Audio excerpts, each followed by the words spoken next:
Hey everybody, Phil Jost here with you on our weekly endeavor into reading smoke and understanding fire behavior and how we're going to deal with it.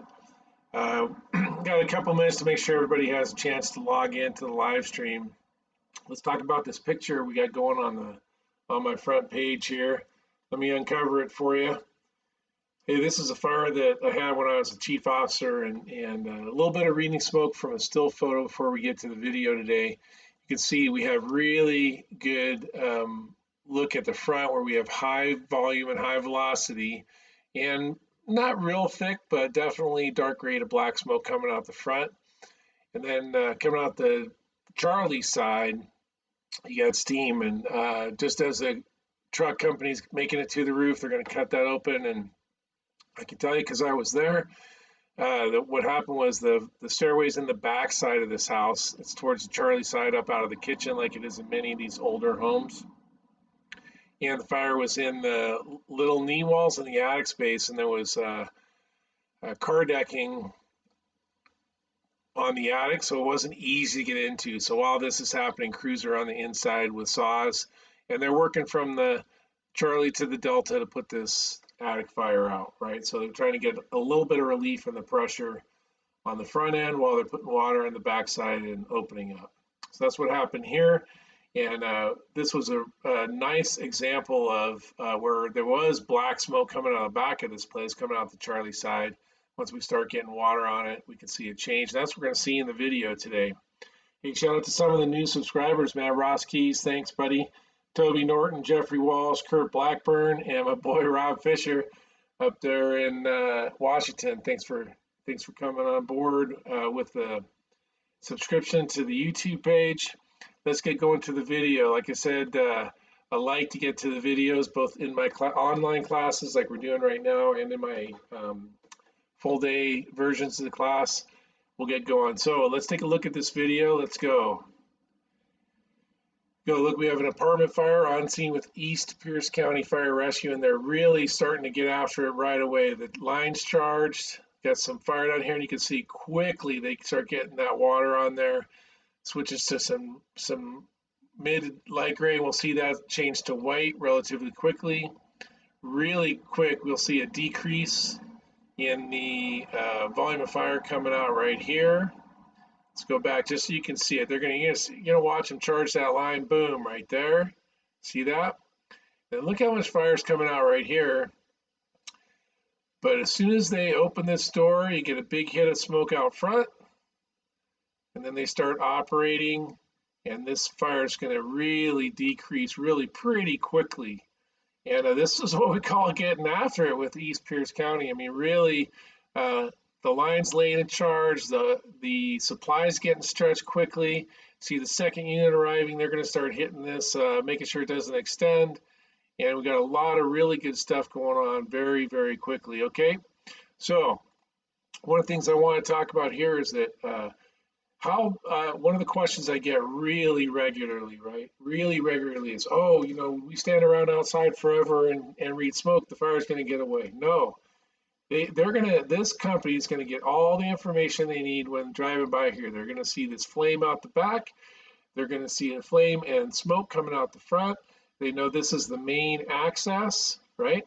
And that they can get through this front door, get access to the areas that are currently uninvolved, and push the fire back. It's going to be way quicker to get in here than it is to try to get in here, all those sorts of things, right? So the first arriving company is just doing a quick read. They see everything they need to see to begin their tactical operation, right? Now, it doesn't take long, 3, 4, 5 seconds as part of your regular size up. If you're looking for the skills of reading smoke, remember I always say it's a skill, and skills get better with practice. So the more we do it, the better we get, right? So with practice, no problem getting in there, getting a decision made, and getting underway. All right, so let's look at what we can see from the next in, or maybe the chief officer's perspective. One of the things I is really encouraging about this video is you do have smoke coming out these vents over this one apartment, but we can look at what's not happening. What's not happening is we're not getting any smoke down these eaves. We're not getting any smoke out of these other openings. And even from the ground, if you were back a little ways, you'd be able to see if there was smoke coming up here. You could definitely see this smoke. You'd be able to see here, right?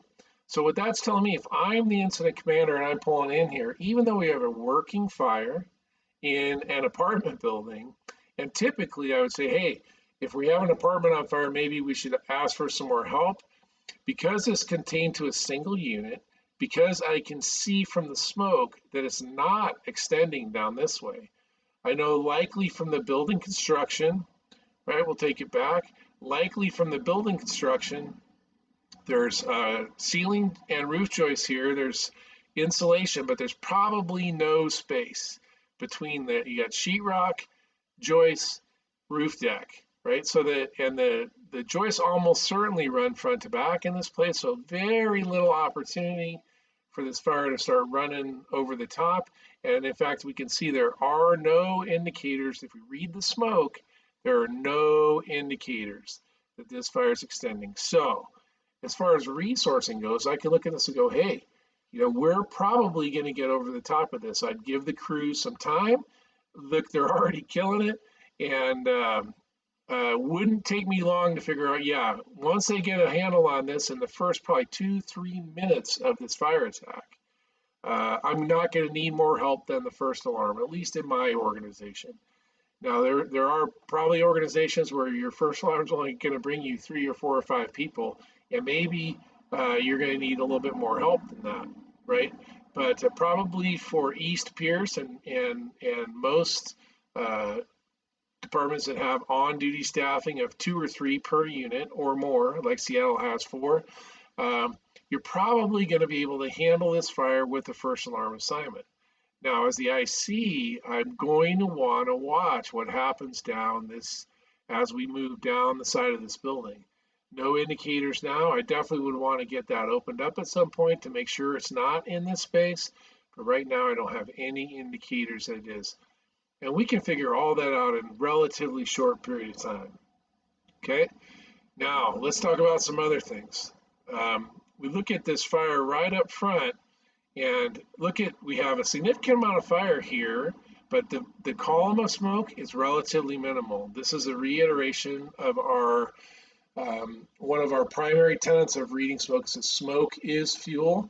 Right, this fuel package here is burning. It's got plenty of oxygen, and so the residual, this thin black fast smoke coming off here, is residual. All of the fuel is getting consumed in this fire right here. Now, contrast that with up front, where we have a high volume, thick, gray to black, and pretty good turbulence when they pop that door. But we can see really quickly with the application of water, this is going to go from dark gray to black, and we're going to get really quickly to a much decreased volume, and almost already, I mean, we're talking about seconds, where almost all this is going to be white smoke, clean, dissipating white, and you're going to see it just about disappears as it goes up here. It just gets more and more clean. So like I said, East Pierce here is killing it. In a relatively short period of time, they're going to be able to make it to the back of that place and essentially put this fire out. They've already got control of the front part of this apartment building, and relatively shortly they'll get control of the back. Nice water supply, all that kind of stuff. All right, hey, so if you're down in Palm Coast, Florida, October 5 and 6, Monday and Tuesday, I'll be doing my full day reading smoke. The link is in the show notes. The registration down there is free, brought to you by the Palm Coast Fire Department and IAFF Local 4807. Appreciate you guys bringing me down. Really looking forward to teaching in person. It's obviously been a while since I've done that, right? But if you have an interest in having a reading smoke in 2021, or you have any questions, don't hesitate in any way, shape, or form to hit me up on the comments or on social media. You can find me on Facebook at the SBSK site, or on my site, Phil Jose. Instagram, Phil Jose1. And Twitter is also at Phil Jose1, right? So thanks everybody for being here today. We looked at a really nice quick fire attack, really good change in color and volume and velocity, right? As we got that fire attack underway, and East Pierce Rescue just really killing it. Hey, thanks everybody for being here today, and we'll see you out there Everybody stay safe. Bye.